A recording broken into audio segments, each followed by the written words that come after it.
Sardar Patel educational institute સંચાલિત શ્રી ગગજીભાઈજી સુતરિયા પ્રાથમિક શાળામાં હું મેહુલ ગોસ્વામી આપ સૌ વિદ્યાર્થી મિત્રોનું સ્વાગત કરું છું. વિદ્યાર્થી મિત્રો, આજે આપણે ધોરણ 3 વિષય સામાન્ય જ્ઞાન વિડીયો નંબર 5 આજે આપણો 5મો લેક્ચર છે. તેમની અંદર આપણે જોઈએ તો કે ભાઈ 75મો સવાલ, જન્માષ્ટમી એ કોનો જન્મદિવસ ગણાય છે? જન્માષ્ટમી એ જન્મદિવસ ગણાય છે? જવાબ છે શ્રી કૃષ્ણનો. 76મો સવાલ છે, જન્માષ્ટમી બીજા કયા નામે ઓળખાય છે?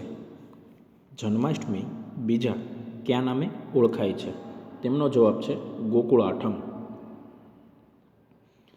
77મો સવાલ છે, લોકો ટપાલ શામાં નાખે છે? લોકો ટપાલ શામાં નાખે છે? તેમનો જવાબ છે ટપાલ પેટીમાં. 78મો સવાલ છે, પોસ્ટ ઓફિસના વડાને શું કહેવાય? તેમનો જવાબ છે પોસ્ટ માસ્તર.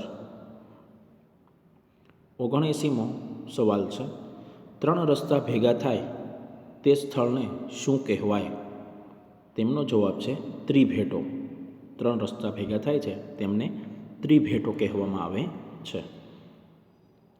80મો સવાલ છે, રાષ્ટ્રધ્વજમાં સૌથી ઉપરનો રંગ કયો છે?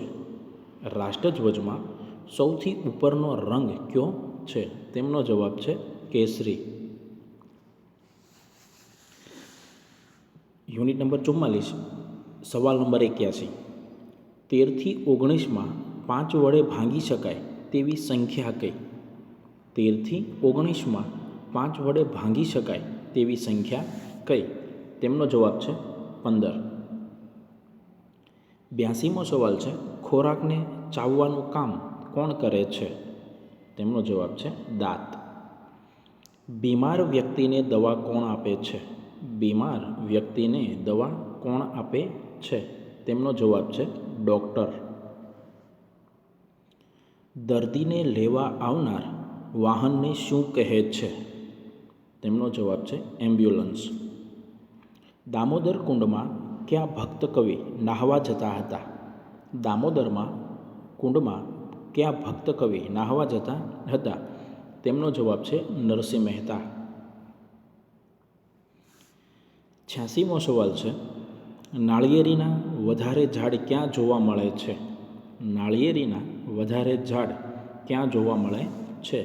જવાબ છે દરિયાકાંઠે. ગુજરાત રાજ્યનું ઉદ્ઘાટન કોના હસ્તે થયું હતું?